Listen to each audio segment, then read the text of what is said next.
आखिर शिव जी ने ऋषि शुक्राचार्य जी को क्यों निगल लिया था?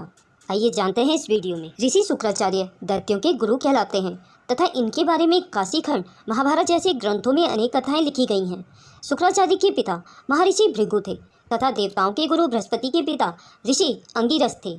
शुक्राचार्य व बृहस्पति दोनों ने अपने बाल्यावस्था में अंगिरस से शिक्षा प्राप्त की थी, परंतु ऋषि अंगिरस पुत्र मोह के कारण शुक्राचार्य की अपेक्षा बृहस्पति को शिक्षा देने में अधिक रुचि दिखाते थे। अपने साथ हो रहे इस भेदभाव से परेशान होकर शुक्राचार्य ने ऋषि अंगिरस का आश्रम छोड़ दिया और गौतम ऋषि के आश्रम में आ गए और उनसे विद्या प्रदान करने की प्रार्थना की। गौतम ऋषि शुक्राचार्य को समझाते हुए बोले, पुत्र, इस समस्त संसार के गुरु भगवान शिव हैं, अतः तुम्हें उनकी शरण में जाना चाहिए, उनकी आराधना करनी चाहिए। इस प्रकार तुम समस्त प्रकार की विद्या एवं गुण स्वतः ही प्राप्त कर लोगे। गौतम ऋषि के सुझाए मार्ग को उत्तम मानकर शुक्राचार्य गौतम नदी के तट पर पहुंचे तथा वहां उन्होंने भगवान शिव की तपस्या आरंभ करी। उन्होंने कई वर्षों तक कठोर तप करा, जिस पर प्रसन्न होकर भगवान शिव ने उन्हें अपने दर्शन दिए। भगवान शिव के द्वारा गुरु शुक्राचार्य को मृत्यु संजीवनी विद्या का उपदेश प्राप्त हुआ। गुरु शुक्राचार्य ने भगवान शिव द्वारा प्राप्त विद्या का प्रयोग दैत्यों पर करना शुरू कर दिया। शुक्र ने मृत्यु संजीवनी विद्या के बल पर सभी मृत राक्षसों को जीवित कर दिया, जिसके फलस्वरूप दानवों में अहंकार उत्पन्न हो गया तथा वे देवताओं पर अत्याचार करने लगे, क्योंकि देवताओं और दानवों में पहले से ही बैर था तथा बाद में निरंतर दानवों और देवताओं में युद्ध होने लगा। मृत संजीवनी के कारण दानवों की संख्या दिन प्रतिदिन बढ़ने लगी और देवता असहाय होने लगे।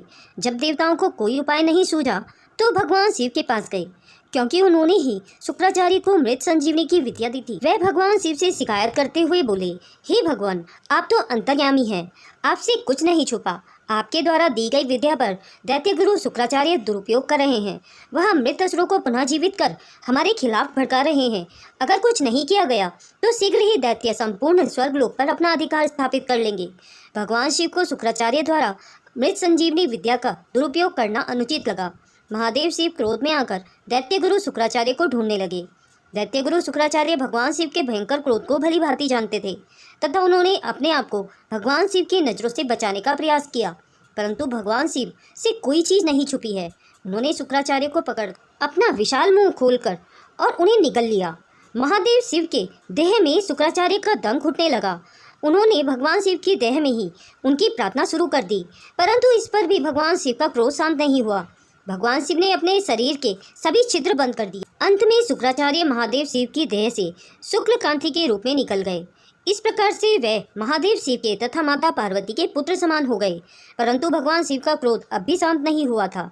जैसे ही उनकी दृष्टि शुक्राचार्य पर पड़ी तो वह उनका वध करने के लिए आगे बढ़े, परंतु उसी समय माता पार्वती ने उन्हें रोका।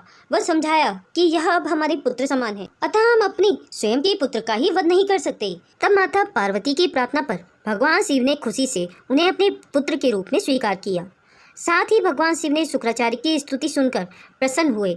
उसके बाद शुक्राचार्य भगवान शिव से आज्ञा लेकर पुनः असुर सेना में चले गए। दोस्तों, यह वीडियो आपको कैसी लगी कमेंट बॉक्स में ज़रूर बताइए। अगर आप मेरे चैनल में नए हैं और ऐसी ही रोचक कथाएं सुनना पसंद करते हैं तो मेरे चैनल को सब्सक्राइब करें। वीडियो को अंत तक देखने के लिए आप सभी का बहुत बहुत धन्यवाद। आगे मिलते हैं नई स्टोरी के